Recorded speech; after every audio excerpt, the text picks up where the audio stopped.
Pormal nga gitugyan sa General Santos City Police Office ang mga bagong armas ug himan alang sa mga operasyon ug pagresponde sa unsa mang panghitabo sa syudad.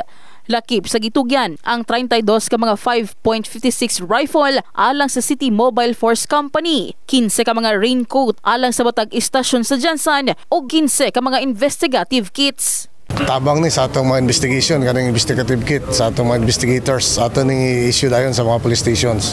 Ating raincoat para sa ilang pagresponde mga gabi nga nay ulan o adlaw. Atong rifle pod made in Korea, 5.56. Dugang po ni sa atong City Mobile Force Company nga natay mga lacking of long rifles.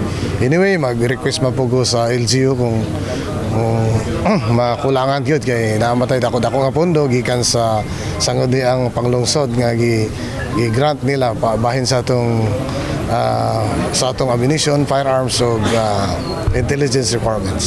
Dugang sa naasing opisyal nga gawa sa mga bagong himan nga ilang nadawat, plano usab nilang muhangyo pa og gamit sa PNP, ilabi na ang body-worn cameras gikan sa National Headquarters. Muna atong kuan gyud kay gamay ra ato diri o patra nato diri sa atong General Santos City Police Office. Supposed to be requirements na tagduha kada police stations, kada team na agi tagduha na kay check and balance duha.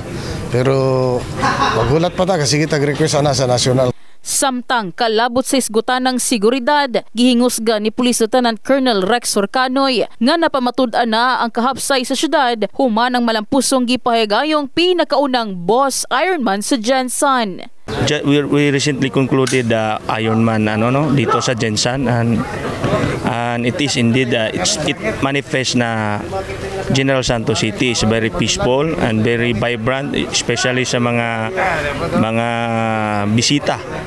Hindi lang sa buong Mindanao but whole part of the Philippines. I think the Boss Ironman motorcycle participated by different parts of places here in the Philippines, especially Luzon, Visayas, and lalo-lalo na dito sa Mindanao.